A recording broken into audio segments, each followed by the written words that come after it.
Hello बच्चों, welcome to RD study time. और अब हम देखेंगे प्रश्नावली 2.2 का प्रश्न एक है, निम्न द्विघात बहुपदों के शून्यक ज्ञात कीजिए।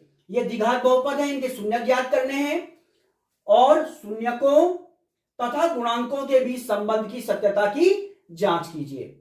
और इसके बाद जब शून्यक ज्ञात हो जाएंगे तो शून्यकों तथा गुणांकों के बीच संबंध की सत्यता की जांच भी हमने करनी है।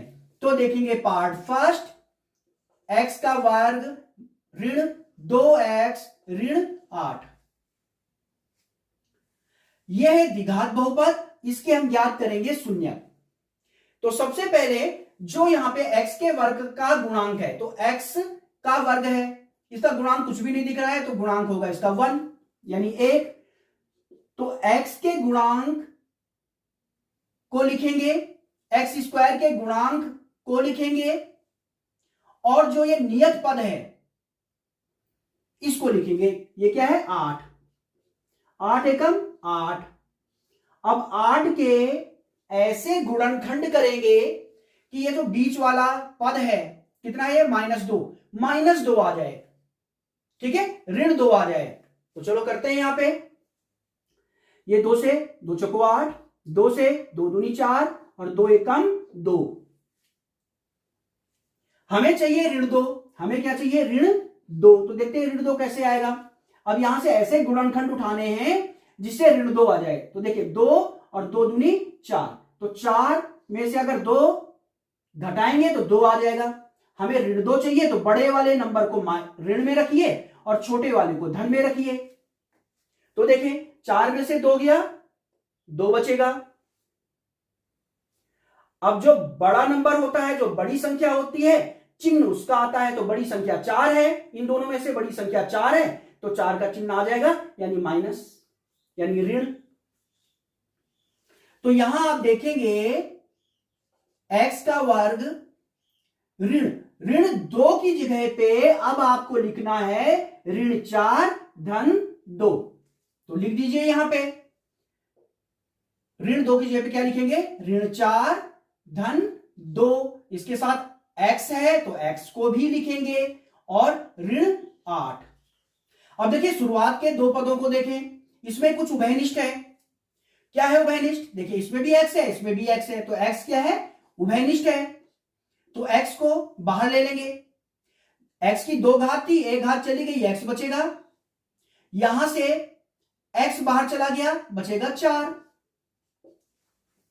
अब लास्ट के जो 2 पद हैं इसमें भी कुछ उभयनिष्ठ है। तो देखें 8 को हम क्या लिख सकते हैं? 2 गुणा गया 4। तो 2 क्या है? इनमें उभयनिष्ठ है, तो 2 को बाहर निकाल लेंगे। तो यहां से 2 बाहर चला गया, x बचेगा। ऋण 2 बाहर चला गया, 4 बचेगा। ध्यान ये रखना कि इस वाले कोष्टक में जो आएगा, इस कोष्टक में भी सेम उसी तरह का आना चाहिए। देखिए x-4 देखिए x ऋण 4 x ऋण 4। अब देखिए x ऋण 4 उभयनिष्ठ है, एक पद ये है, एक पद ये है, दोनों में x ऋण 4 है, तो x ऋण 4 उभयनिष्ठ है, तो x ऋण 4 को हम यहां बाहर निकाल देंगे। x ऋण 4 को बाहर निकाल दिया तो x ऋण 4 बाहर आ गया, बचेगा x ऋण 4 बाहर आ गया, उभयनिष्ठ आ गया, तो बचेगा 2। तो ये इस द्विघात बहुपद के गुणनखंड आ चुके हैं। इस द्विघात बहुपद का एक गुणनखंड x ऋण 4 है और दूसरा गुणनखंड है x धन 2। हमें इसके शून्यक लाने हैं। तो शून्यक लाने के लिए जो ये गुणनखंड हमें मिला है इसको बराबर ले लेंगे 0 के, उससे हमें इसके शून्यक मिल जाएंगे। इस तरह से x ऋण 4 बराबर 0 और इधर x धन 2 बराबर 0। तो एक शून्यक यहां से मिलेगा, एक शून्यक यहां से मिलेगा। तो x अब ये ऋण 4 को बराबर के दूसरी साइड में ले जाएंगे तो उसका चिन्ह बदल जाएगा। तो ये हो जाएगा ऋण का था, उधर जाएगा धन का हो जाएगा। तो x बराबर क्या आ गया? 4। अब यहां से देखो भाई x धन 2 बराबर 0, तो x बराबर धन 2 बराबर के दूसरी साइड ले जाएंगे तो इसका चिन्ह बदल जाएगा। तो ये हो जाएगा x बराबर -2। तो इस द्विघात बहुपद के शून्यक हमें मिल गए, एक है 4, दूसरा है -2। इसमें से एक को अल्फा मान लो और एक को बीटा मान लो। द्विघात बहुपद के शून्यक हमें ज्ञात हो गए। अब द्विघात बहुपद को फिर से लिखें, x का वर्ग -2x -8। हम द्विघात बहुपद की तुलना कर लेंगे द्विघात बहुपद के व्यापक रूप से। द्विघात बहुपद का व्यापक रूप क्या होता है? a x का वर्ग plus b x plus c। तो जब हम इससे तुलना करेंगे तो हमें a, b और c मिल जाएंगे। a क्या है? x के वर्ग का गुणांक, b क्या है? x का गुणांक, c क्या है? नियत कांस्टेंट। तो चलो तुलना करते हैं। भाई एक्स स्क्वायर का गुणांक a होता है, तो यहां एक्स स्क्वायर का गुणांक क्या है? यानी x के वर्ग का गुणांक क्या है? कुछ नहीं दिख रहा है, तो 1 होगा। तो x के वर्ग का गुणांक यहां 1 है, 1 है, तो ये हो गया a। एक्स स्क्वायर का गुणांक a होता है, तो एक्स स्क्वायर का गुणांक मिल गया हमें a।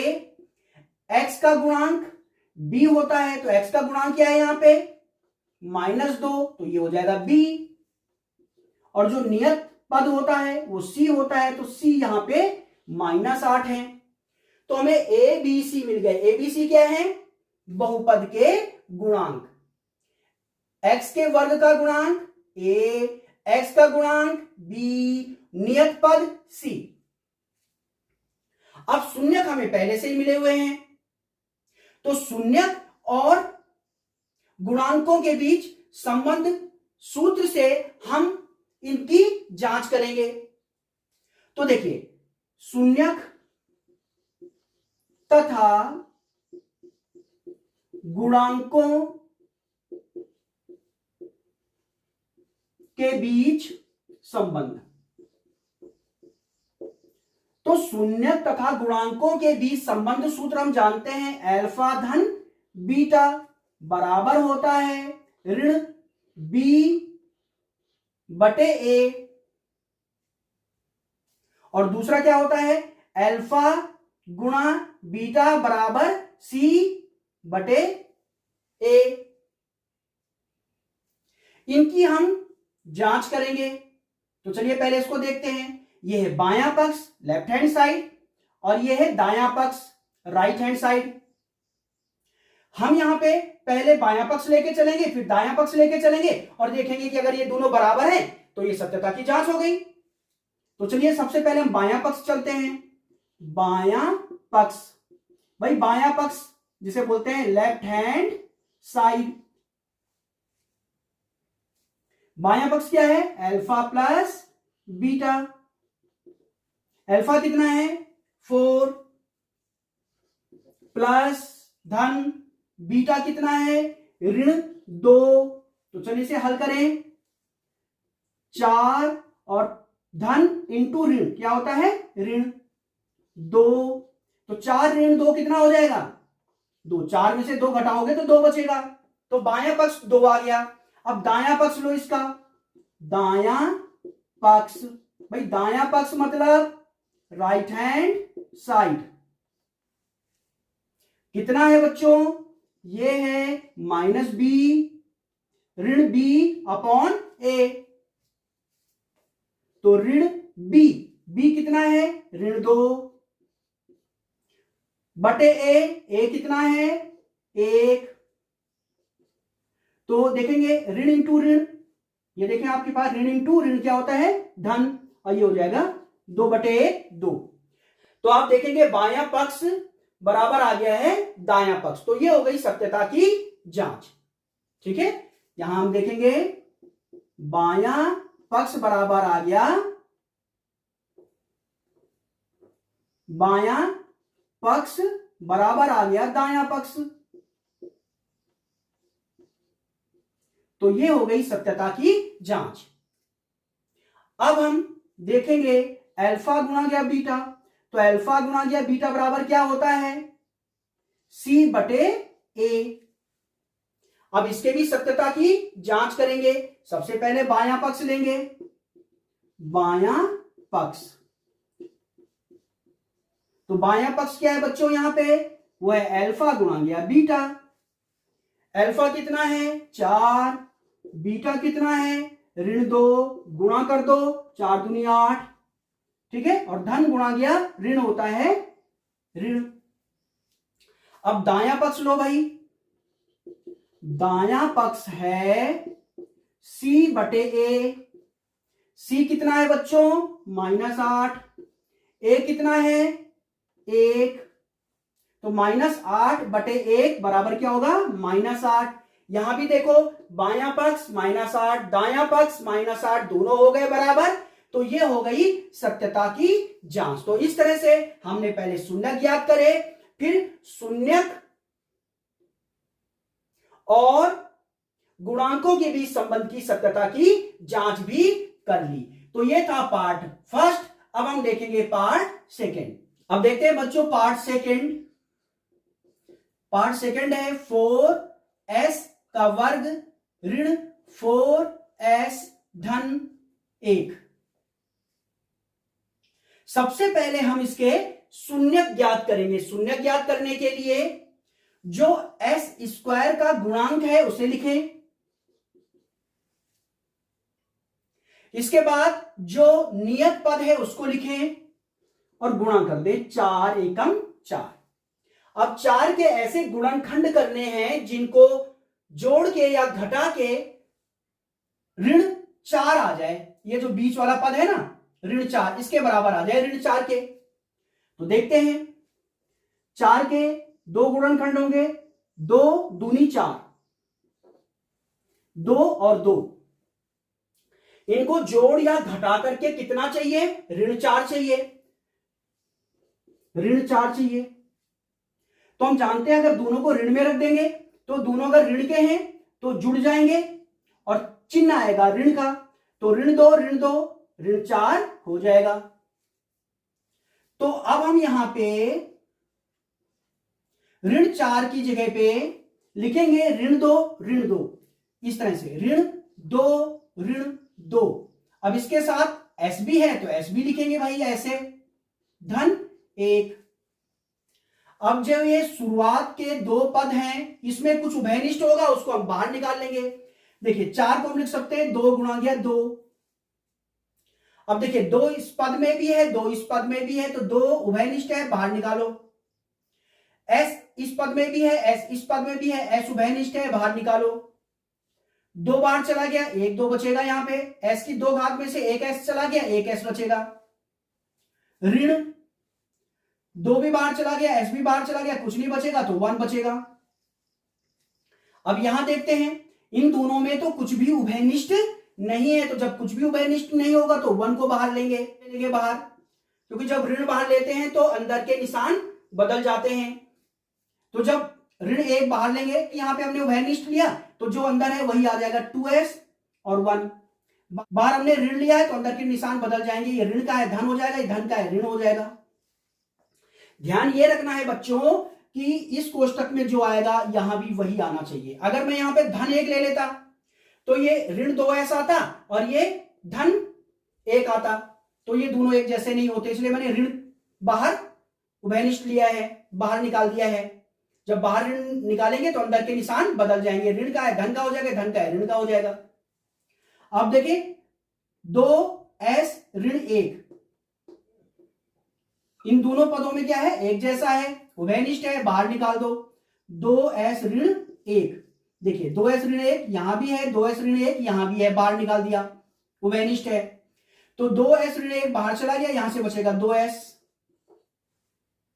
यहां से भी 2s ऋण 1 बाहर चला गया, बचेगा ऋण 1। तो ये इस बहुपद के गुणनखंड हमें प्राप्त हो गए। हमने द्विघात बहुपद के शून्यक लाने हैं, तो शून्यक लाने के लिए इनको 0 के बराबर रख लेते हैं। जब 2s ऋण 1 बराबर 0 और इधर भी जब 2s ऋण 1 बराबर 0, तो यहां से देखो 2s बराबर ऋण 1 बराबर के दूसरी साइड जाएगा, धन 1 हो जाएगा। तो s बराबर ये यहां पे गुणा में है 2, तो इधर आएगा बटे में जाएगा, तो s बराबर आ गया 1/2। इधर भी वही आएगा, सेम है, देखो 2s ऋण 1, 2s ऋण 1, तो इधर भी s बराबर आएगा 1/2। ये आ गए शून्य। द्विघात बहुपद के शून्यक हमें मिल गए 1/2, 1/2। इसमें से एक अल्फा ले लो और एक को ले लो बीटा। ठीक है, एक को हमने अल्फा ले लिया और एक को लेंगे बीटा। तो द्विघात बहुपद के शून्यक हमें मिल गए। अब द्विघात बहुपद को फिर से लिखिए, 2s² माइनस 2s धन 1। व्यापक रूप से तुलना कर दीजिए, द्विघात बहुपद का जो व्यापक रूप है उससे तुलना करिए। तो तुलना करेंगे तो मैं आपको बता दूं, s का वर्ग का जो गुणांक है वो a होता है, a बराबर 4 आ गया। s का गुणांक b होता है, ऋण 4 आ गया। नियत पद c होता है, वो 1 आ गया, 1। तो ये तो बहुपद के गुणांक आ गए। शून्यक हमें पहले से मिल गए। अब शून्यक और गुणांकों के बीच संबंध हमें पता है, उसको लिखिए। शून्यक तथा गुणांकों के बीच संबंध, के बीच संबंध भाई क्या होते हैं वो? एक होता है अल्फा प्लस बीटा, अल्फा धन बीटा बराबर ऋण b/a। और दूसरा क्या होता है? अल्फा गुणा बीटा बराबर c/a। तो पहले इसको देखते हैं, इसकी सत्यता की जांच करते हैं। सत्यता की जांच करने के लिए पहले हम बायां पक्ष लेंगे, बायां पक्ष, लेफ्ट हैंड साइड। कितना है भाई? ये अल्फा प्लस बीटा है बायां पक्ष। तो अल्फा 1/2 है, लगा दीजिए अल्फा का मान 1/2, धन बीटा का मान लगाइए, ये भी 1/2 है। 2 यहां पे एलसीएम आ जाएगा, 2 एलसीएम आएगा तो 2 एकम 2, 1 बचेगा, 1 को 1 से गुणा करिए। 2 एकम 2, 1 बचेगा, 1 को 1 से गुणा करिए। कितना आ गया भैया? 1 धन 1, 2/2। तो 2 से 2 कट गया, कितना हो गया? 1 आ गया। 2 एकम 2, बायां पक्ष आ गया। अब दायां पक्ष लिखो बच्चों, दायां पक्ष यानी राइट हैंड साइड, ये वाला राइट हैंड साइड। कितना है बच्चों ये? -b/a, ऋण b/a। तो ऋण b कितना है? -4, ऋण 4/a। a कितना है? 4। ऋण इंटू ऋण, ठीक है, ऋण गुणा गया ऋण क्या होता है? धन होता है। तो ये हो जाएगा 4/4, तो ये हो जाएगा 4 एकम 4। अब देखो बायां पक्ष कितना आया? 1, दायां पक्ष कितना आया? 1, आ गए दोनों बराबर। तो ये हो गई सत्यता की जांच। यहां पे आप लिख लेंगे कि बायां पक्ष बराबर आ गया दायां पक्ष के।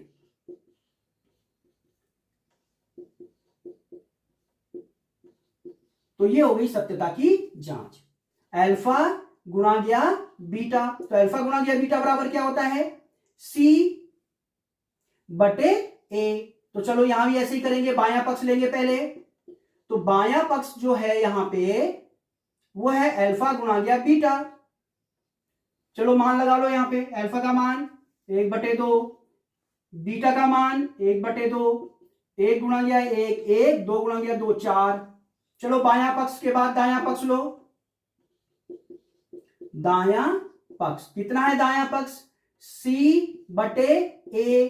तो c 1 है, a 4 है। आप देखोगे बायां पक्ष कितना आया? 1/4। दायां पक्ष कितना आया? 1/4। तो बायां पक्ष बराबर दायां पक्ष। ये भी हो गई सत्यता की जांच। तो इस तरह से हमने शून्यक ज्ञात कर लिए। फिर शून्यक और गुणांकों के बीच संबंध की सत्यता की जांच भी हमने कर ली है। तो ये था प्रश्न 1 का सेकंड पार्ट। अब हम देखते हैं अगला पार्ट। चलिए अब देखते हैं पार्ट थर्ड। तो देखिए पार्ट थर्ड है 6x का वर्ग ऋण 3 ऋण 7x। तो पहले तो इसे व्यापक रूप में लिख लेंगे। तो द्विघात बहुपद के व्यापक रूप में कैसे लिखा जाता है? ax का वर्ग प्लस bx, ये पहले आएगा x वाला पद, और ये नियत वाला पद बाद में। इस तरह से देखो 6x का वर्ग ऋण 7x ऋण 3। इसके बाद इसके शून्य ज्ञात करने के लिए जो x का वर्ग है उसका गुणांक लिखेंगे। कितना है 6, नियत पद कितना है 3, तो 6 गुणा किया 3 18 हो गया। अब 18 के ऐसे गुणनखंड लेंगे जिसको जोड़ के या घटा के ऋण 7 आ जाए। क्या लाना है भैया आपको ऋण 7। तो चलो यहां पे 18 के गुणनखंड कर लेते हैं। तो ये हो जाएगा आपके पास 2 से पहले, 2 से जाएगा 9, 9 दूनी 18, फिर 3 से 3 तिया 9, फिर 3 एकम 3। तो देखें 2 और 3 तिया 9, 9 और 2 हमें चाहिए ऋण 7। तो बड़े वाले नंबर को संख्या को बड़ी वाली संख्या को ऋण में रखें, छोटी वाली संख्या को धन में रखें।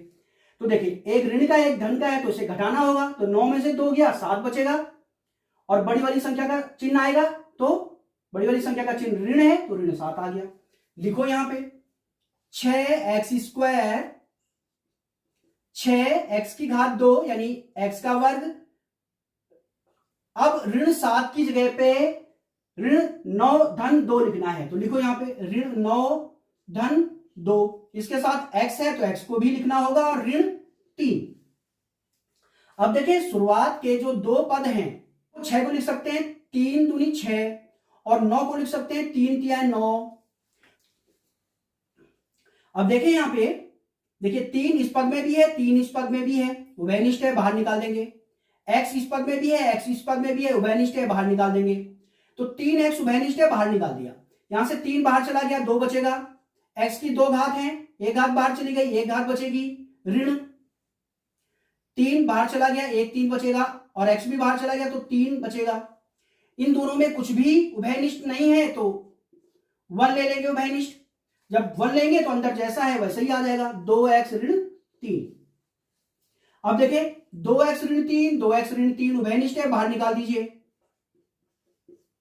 2x ऋण 3 बाहर चला गया बचेगा 3x, 2x ऋण 3 बाहर चला गया बचेगा धन 1। तो ये इस द्विघात बहुपद के गुणनफल प्राप्त हो गए हमें। हमें यहां पे शून्य ज्ञात करना है तो उनको एक एक करके शून्य के बराबर लेके चलेंगे। जब 2x ऋण 3 बराबर 0, इसी तरह से जब 3x धन 1 बराबर 0, तो यहां से क्या मिलेगा 2x बराबर ऋण 3 को बराबर के दूसरी साइड ले जाएंगे, धन 3 हो जाएगा तो x बराबर क्या आ जाएगा, ये गुणा में है 2 तो इधर आएगा बटे में, तो x आ गया 3/2। इधर देखो 3x बराबर धन 1 बराबर के दूसरी साइड में जाएगा ऋण 1 हो जाएगा, तो x बराबर ऋण 1, अब ये 3 गुणा में है बटे में जाएगा। अब आप यहां ध्यान दें, ये जो द्विघात बहुपद है उसके शून्यक हमें मिल गए 3/2 और ऋण 1/3। इसमें से एक को अल्फा मान लो और एक को बीटा मान लो। तो द्विघात बहुपद के शून्यक हमें मिल गए। अब द्विघात बहुपद को फिर से लिखो 6x का वर्ग ऋण 3 ऋण 7x। द्विघात बहुपद को लिखा।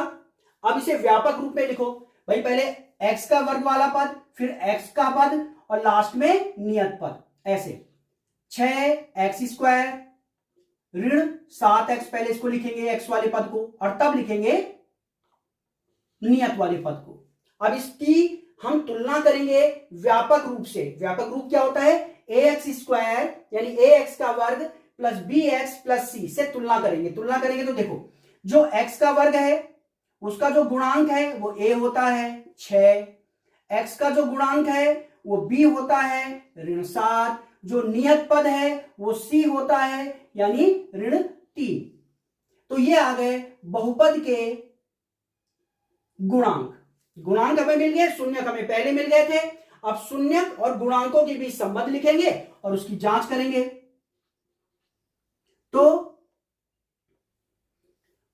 तो गुणांक और शून्यकों के बीच संबंध लिखेंगे। शून्यकों तथा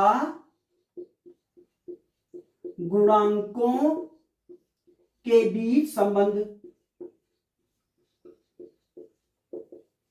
तो शून्यक और गुणांकों के बीच संबंध होता है, एक तो ये होता है अल्फा प्लस बीटा, ठीक है, अल्फा धन बीटा बराबर होता है ऋण बी बटे ए।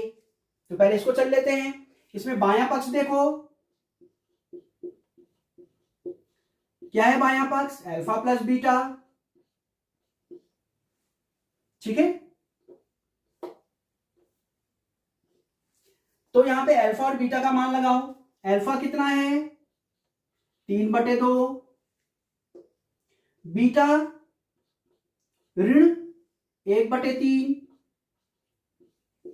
ठीक है। अल्फा प्लस बीटा, अल्फा का मान लगाया, बीटा का मान लगाया। आगे देखते हैं, 3/2 धन इंटू ऋण क्या होता है? ऋण 1/3। तो अब हम इसमें एलसीएम ले लेंगे, 3 दूनी 6 एलसीएम लेंगे तो ये हो जाएगा 2 तिहाई 6, 3 को ऊपर मल्टीप्लाई करो, 3 तिहाई 9 ऋण 3 दूनी 6 2, तो 2 को ऊपर मल्टीप्लाई करो, 2 एकम 2। कितना आ गया बच्चों? 9 में से 2 गया 7, 7/6 आ गया, 7/6। तो ये तो आ गया बायां पक्ष। इसी तरह से हम लेंगे अब दायां पक्ष। तो बच्चों दायां पक्ष लेते हैं। दायां पक्ष कितना है? ऋण b बटे a। तो ऋण b, बच्चों b कितना है यहां पे? ऋण 7 बटे a कितना है बच्चों यहां पे? 6। तो ऋण इंटू ऋण धन हो जाएगा, तो बचेगा 7/6। तो बायां पक्ष 7/6, दायां पक्ष 7/6। तो ये हो गई शून्यक तथा गुणांकों के बीच संबंध जो था, ठीक है, अल्फा प्लस बीटा बराबर -b/a, ठीक है। इसकी सत्यता की जांच हो गई। आप लिख लेंगे बायां पक्ष बराबर आ गया है दायां पक्ष के। इसी तरह से अल्फा गुणा बीटा बराबर क्या होता है? c/a। इसकी भी सत्यता की जांच करेंगे। तो सबसे पहले बायां पक्ष, तो बायां पक्ष कितना है? अल्फा इंटू बीटा, अल्फा गुणा गया बीटा, मान लगा दो। अल्फा का 3/2, बीटा का ऋण 1/3। अब देखो यहां पे 3 से 3 कट जाएगा, तो आएगा ऋण 1/2। चलो दायां पक्ष लो। दायां पक्ष कितना है? c/a, c/a। तो c/a, c कितना है? c है ऋण 3, a कितना है? a है 6, 3 एकम 3, 3 दूनी 6, कितना आ गया? ऋण 1/2। तो देखो बायां पक्ष कितना आया? ऋण 1/2। दायां पक्ष कितना आया? ऋण 1/2। दोनों बराबर आ गए, तो बायां पक्ष बराबर आ गया दायां पक्ष। तो इसकी भी हो गई सत्यता की जांच। तो ये था पार्ट 3। और अब हम देखते हैं अगला पार्ट। ये 4th पार्ट है 4u का वर्ग धन 8u। इसमें आप देख रहे हैं कि 2 ही पद हैं और सीधा सीधा उभयनिष्ठ भी दिख रहा है आपको। यहां पे 8 को लिख देंगे 4 दूनी 8, तो दोनों में 4 उभयनिष्ठ है और u भी उभयनिष्ठ है, तो उसे बाहर निकाल देंगे। तो चलिए इसमें सीधा ही हो जाएगा, ये हो जाएगा 4 दूनी 8, तो 4 उभयनिष्ठ है, बाहर निकाल दिया। दोनों में u है तो u भी बाहर निकाल दीजिए। तो 4 बाहर चला गया, u की घात 2 में से 1 घात बाहर चली गई, 1 घात बचेगी। ये था 4 दूनी 8, तो 4 बाहर चला गया, 2 बचेगा, u बाहर चला गया तो 2 ही रह जाएगा यहां पे। तो इस बहुपद के गुणनफल हमें मिल चुके हैं, ये हैं इसके गुणनखंड।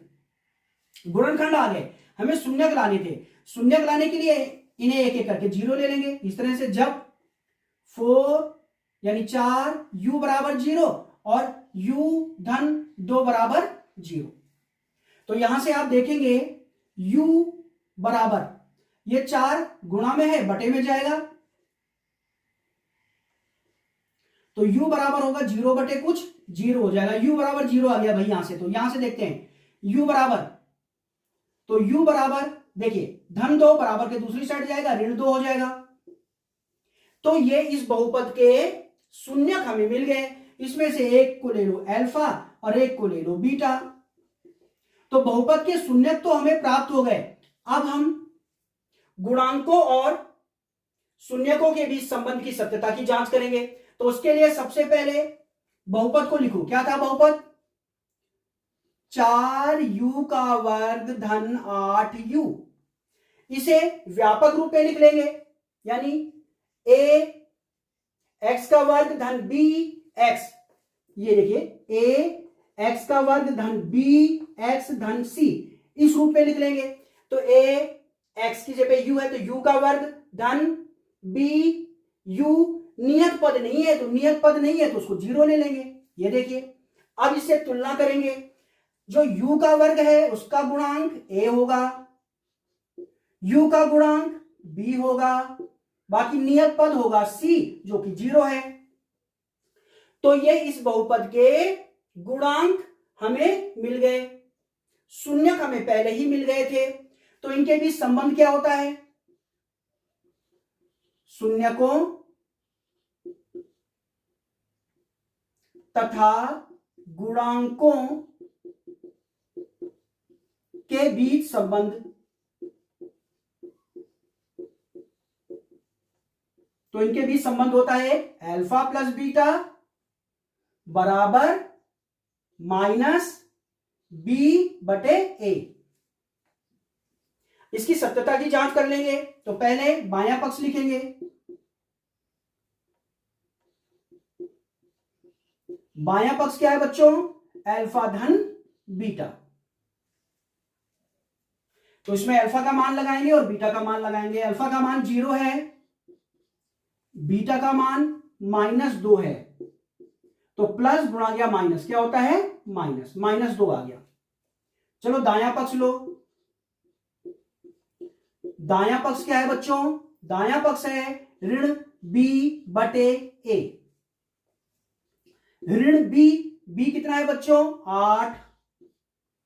a कितना है बच्चों? 4। ये हो जाएगा 4 दूनी 8, कितना आ गया? ऋण 2। तो बायां पक्ष भी ऋण 2 आ गया, दायां पक्ष भी ऋण 2 आ गया। तो ये हो गई शून्यक और गुणांकों के बीच संबंध की जांच। तो लिख लेंगे बायां पक्ष बराबर आ गया दायां पक्ष। अब देखो अल्फा गुणा बीटा बराबर क्या होता है? c बटे a। तो यहां भी हम लोग पहले बायां पक्ष लेंगे। बायां पक्ष क्या है? अल्फा गुणा लिया बीटा। अल्फा का मान लगाएंगे 0, बीटा का मान लगाएंगे ऋण 2। 0 के साथ गुणा होके 0 हो जाएगा। चलो अब दायां पक्ष लो। दायां पक्ष क्या है? c बटे c है 0, a है 4 और 0 बटे कुछ 0 होता है। तो बायां पक्ष बराबर आ गया दायां पक्ष बच्चों। तो ये भी हो गई सत्यता की जांच। तो ये हमने पहले शून्यक ज्ञात कर लिए, फिर शून्यक और गुणांकों के बीच जो संबंध होते हैं उनकी भी हमने जांच कर ली है। अब हम देखते हैं अगला वाला पार्ट। अब देखेंगे अगला पार्ट, वो है t का वर्ग ऋण 15। यहां आप देखेंगे दो ही पद हैं, कुछ उभयनिष्ठ भी नहीं है, तो सीधे इसके शून्यक ज्ञात हो जाएंगे। सीधे इसके शून्यक ज्ञात कर लेते हैं। जब t का वर्ग ऋण 15 बराबर 0, शून्यक ज्ञात करने के लिए बराबर 0 ले लेते हैं। तो चलो इसे चलते हैं। तो t का वर्ग बराबर हो जाएगा, ये ऋण 15 बराबर के दूसरी साइड में जाएगा तो धन 15 हो जाएगा। तो t बराबर, जब इधर से वर्ग हटेगा तो इधर लग जाएगा अंडर रूट, इस तरह से वर्गमूल। ठीक है, इधर से वर्ग हटा, इधर से वर्गमूल लग गया। जब इधर से वर्ग हटा के इधर वर्गमूल लगाएंगे तो दो मान प्राप्त होंगे, एक धन का और एक ऋण का। ध्यान रखिएगा, इसकी घात कितनी है? 2, तो इसके दो शून्यक मिलेंगे। तो एक शून्यक प्लस वाला हो जाएगा, एक शून्यक माइनस वाला हो जाएगा। तो एक को हम ले लेंगे अल्फा, प्लस वाले को अल्फा ले लेते हैं, और एक को ले लेंगे बीटा, जो ऋण वाला है उसे बीटा ले लेते हैं। तो दो शून्यक हमें मिल गए। शून्यक तो हमें मिल गए भाई। अब हम शून्यक और गुणांकों के बीच संबंध की सत्यता की जांच करेंगे। इसके लिए पहले इस द्विघात बहुपद को लिखो। द्विघात बहुपद है t का वर्ग ऋण 15। अब हम इसे व्यापक रूप में लिखेंगे ax का वर्ग प्लस bx प्लस c। इस रूप में पहले से लिखो भाई। पहले t का वर्ग तो ठीक है, t का वर्ग तो ठीक है। फिर यहां पे x ये पे t है तो t बोलना है आपको, t वाला पद नहीं है, ठीक है। इसके बाद क्या आएगा plus b into T, t है तो यहां पे t ले लो, ऐसा अगर आपको दिक्कत हो रही है तो t ले लो। ऐसे देखो a t का वर्ग धन b t धन c, x की जगह पे t ले लो। तो t का वर्ग वाला पद तो है, यहां पे t वाला पद नहीं है, तो जो पद नहीं है उसको जीरो ले लो, तो जीरो इंटू टी हो जाएगा, जीरो गुणा गया टी, जीरो गुणा गया कुछ जीरो ही होता है। और इसके बाद होता है नियत पद, तो नियत पद है यहां पे ऋण 15। तो पहले से व्यापक पद में, व्यापक रूप में लिख लेंगे। ये देखो t का वर्ग वाला पद, फिर t का पद, फिर नियत पद सारे हैं। अब हम जानते हैं जो t का वर्ग का गुणांक होता है, या लिखा नहीं है तो 1 होगा, वो a होगा। t का जो गुणांक है वो b होगा, और जो नियत पद है वो c होगा। तो a मिल गया, b मिल गया, c मिल गया। a b c क्या है? इस द्विघात बहुपद के गुणांक। शून्यक हमें पहले ही मिल गए थे। अब हम शून्यक तथा गुणांकों के बीच संबंध लिखेंगे।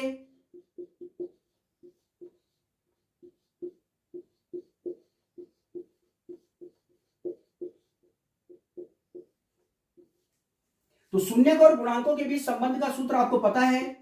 द्विघात बहुपद के लिए क्या होता है? अल्फा धन बीटा बराबर ऋण b अपॉन a। इसकी सत्यता की जांच कर लेंगे। तो पहले लिखेंगे बायां पक्ष, बायां पक्ष कितना है भाई? बायां पक्ष अल्फा धन बीटा। लिखो भाई अल्फा धन बीटा के मान लगा दो। अल्फा का मान √15, बीटा का मान ऋण √15। ठीक है, अल्फा धन बीटा √15 धन गुणा गया ऋण। क्या होता है भाई? ऋण होता है। कट गया, देखो कितना आ गया? 0। अब हम लेंगे दायां पक्ष। दायां पक्ष क्या है? ऋण b बटे a।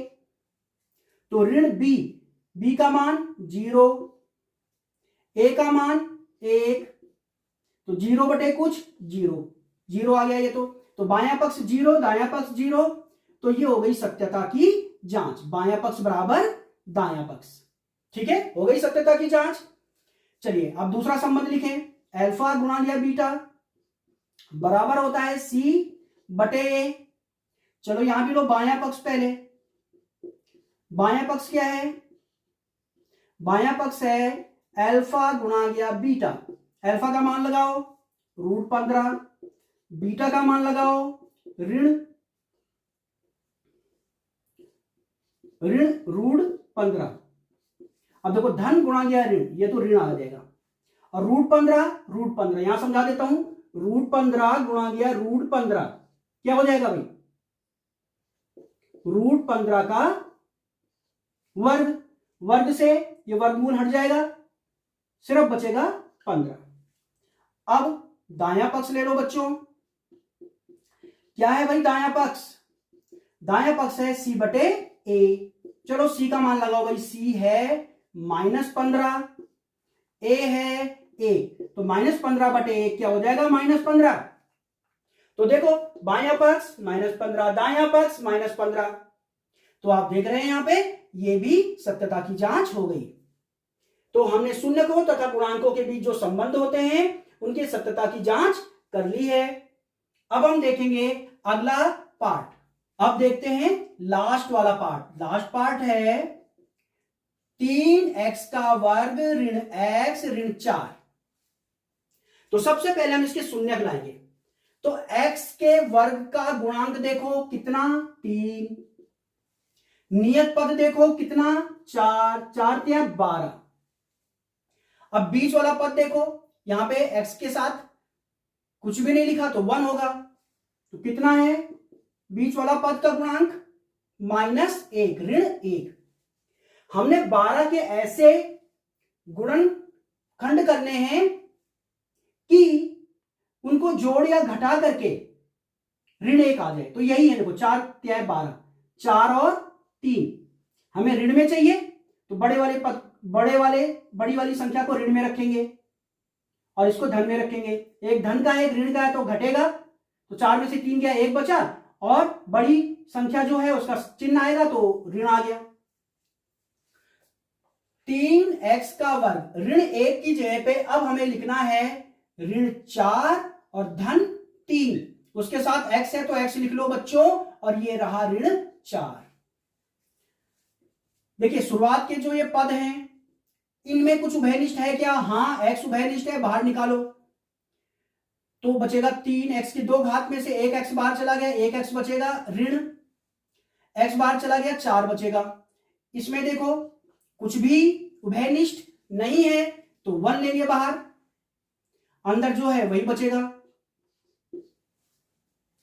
अब देखो 3x ऋण 4 इस पद में भी है, इस पद में भी है, उभयनिष्ठ है, बाहर निकाल दो।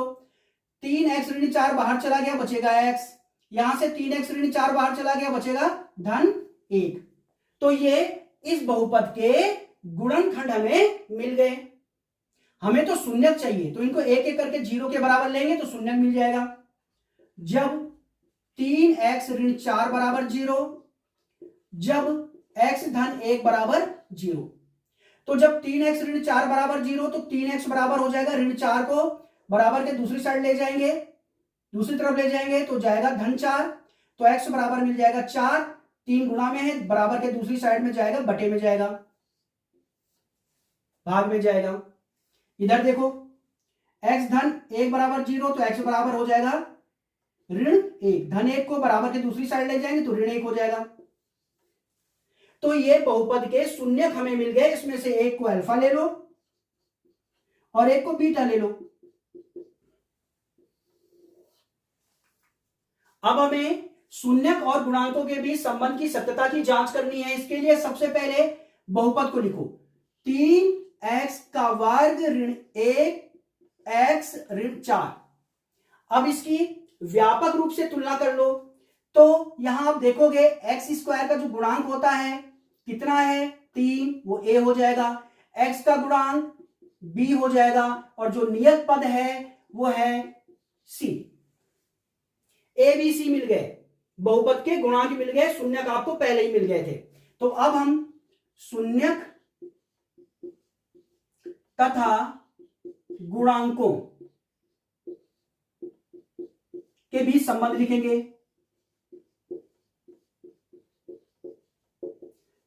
तो भाई शून्यकों और गुणांकों के बीच संबंध क्या होता है? अल्फा धन बीटा बराबर ऋण बी बटे ए। इसके सत्यता की जांच कर लेते हैं बच्चों। तो चलिए सत्यता की जांच करते हैं। बायां पक्ष लेंगे, कितना है बायां पक्ष? अल्फा धन बीटा। अल्फा का मान लगाओ, अल्फा का मान है 4/3 धन बीटा, बीटा का मान लगाओ ऋण 1। तो यहां से आप देखोगे धन इंटू ऋण क्या होता है? ऋण, तो ये हो जाएगा ऋण 1। अब 1 के नीचे कुछ नहीं तो 1 होगा, और 3 हम ले लेंगे एलसीएम, तो 3 एकम 3, 1 बचा, 1 को 4 से गुणा करेंगे 4, ऋण 1 3, 3 आएगा, 3 को 1 से गुणा करेंगे 3, कितना आ गया बच्चों? 4 में से 3 गया, 1 बचेगा बटे 3, 1/3 आ गया बायां पक्ष। अब दायां पक्ष ले लो बच्चों। दायां पक्ष क्या है बच्चों? माइनस बी अपॉन ए ऋण बी बटे ए। चलो मान लगा लो भाई। बी का मान क्या है? ऋण 1, ए का मान क्या है? 3, ऋण गुणा गया ऋण क्या होता है? धन 1/3। तो बायां पक्ष बराबर आ गया दायां पक्ष। तो ये हो गई शून्यक और गुणांकों के बीच संबंध की जांच। दूसरा संबंध क्या होता है? अल्फा गुणा गया बीटा बराबर क्या होता है भाई? सी अपॉन ए, सी बटे। चलो यहां भी लो बायां पक्ष। क्या है बायां पक्ष? अल्फा गुणा गया बीटा। अल्फा का मान लगाओ 4/3, बीटा का मान लगाओ ऋण 1, तो धन गुणा गया ऋण, ऋण होता है 4 एकम 4/3, कितना आ गया 4/3। चलो दायां पक्ष लो भाई, दायां पक्ष क्या है C/A, C ऋण 4 है, A 3 है। अब आप देखो बायां पक्ष ऋण 4/3, दायां पक्ष ऋण 4/3, दोनों आ गए बराबर। तो ये हो गई शून्यकों और गुणांकों के बीच संबंधों के सत्यता की जांच। तो ये था इस प्रश्न का लास्ट पार्ट, और अब हम देखेंगे अगला प्रश्न।